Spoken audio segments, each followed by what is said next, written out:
Hello, everyone. Welcome to Between Stories and Shadows. Thank you for being here. In this space, we will share tales and stories written by those of us behind this channel. Some will be terrifying, while others, not so much. We hope you enjoy them. Let's begin. Today's story is titled, Who's Knocking? Until that day, she had always slept with the television on. The sound helped her drift off, although lately, whatever she heard on TV would find its way into her dreams. That did not worry her. In fact, she found it amusing to see what strange things she would end up dreaming about. That night, just as she was about to fall asleep, something on television caught her attention. It was an interview with a woman who claimed to be a witch. For some reason, she felt drawn to it and stayed awake to watch the program. What unsettled her most was how the atmosphere in her bedroom seemed to change as the interview continued. Maybe it was the subject, the power of suggestion, or simply the late hour, but the air began to feel heavy, almost oppressively so. She grew increasingly uncomfortable, yet she could not bring herself to turn off the program. At one point, the witch paused, and the room fell completely silent. Then came a deafening thud. The sound made her jump out of bed. Despite her fear, she managed to switch on the light and search the room, but she found nothing unusual. What if she had already fallen asleep? Perhaps it had only been a hypnagogic hallucination that startled her awake. Whatever the explanation, the fear had felt completely real. Even then, she did not turn off the television. She still wanted its sound to lull her to sleep, so she set the timer and settled back into bed. In the middle of the night, after the television had switched off and the entire house was asleep, she heard someone knock on her bedroom door. At first, she thought she was still dreaming. Then she opened her eyes and heard it again. Someone knocked a second time. She called out, wanting to know who could possibly be there at that hour. Maybe something terrible had happened.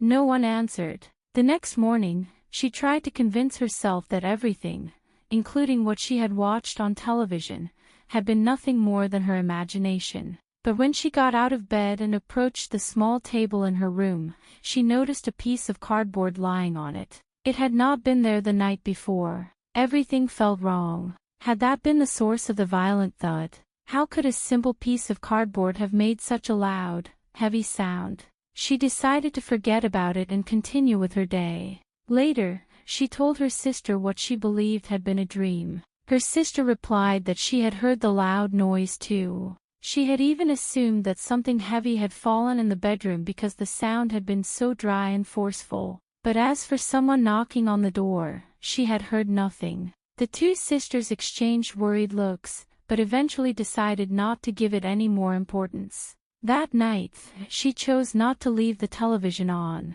She went to bed and fell asleep quickly. But once again, something disturbed the silence. Something, or someone, knocked on her door in the middle of the night. This time, she did not ask who was there. Instead, she listened carefully, determined to find out whether she was dreaming or whether it was really happening. The knocking came again. Now fully awake, she understood that none of it had been a dream. Terrified and exhausted, she asked her family if she could move her belongings into another room they had been using for storage. No one objected.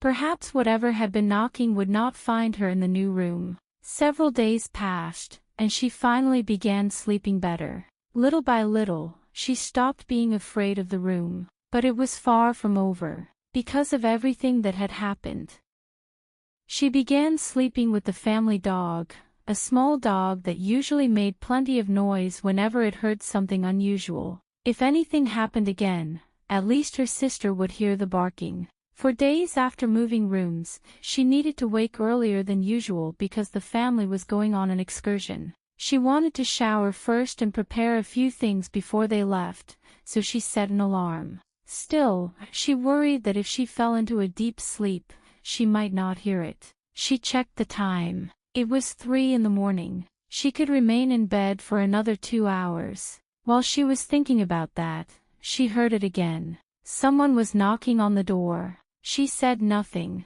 Instead, she turned toward the dog. It was tilting its head, trying to understand the sound.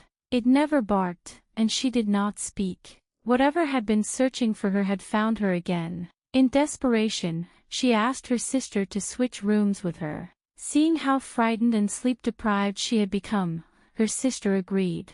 The first night in the other bedroom, she managed to rest. Perhaps it was the exhaustion of moving everything again, combined with all the nights she had spent without sleeping properly. But the peace did not last. A few days later, on a Saturday afternoon, she was watching television when someone knocked on her bedroom door and called her name. It sounded like her sister. She answered that she would be there in a moment and began to get up.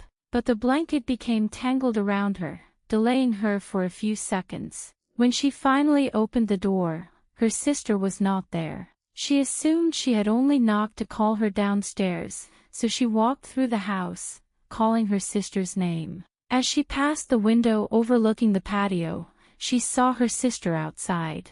She went to her and asked why she had been looking for her. Confused, her sister said she had been in the patio for more than 15 minutes. She had definitely not knocked on the bedroom door. Terrified, the young woman understood that whatever had been searching for her already knew where she was again. And now, it had learned how to make her open the door. Would the thing she had awakened that night while watching television ever leave her alone? Did it feed on the fear it caused each time it knocked? One thing was certain, she was not the only person experiencing it. Everyone who had watched that interview was going through exactly the same thing. And whatever was knocking on their doors was enjoying every moment of their terror. Thank you for staying with us until the end.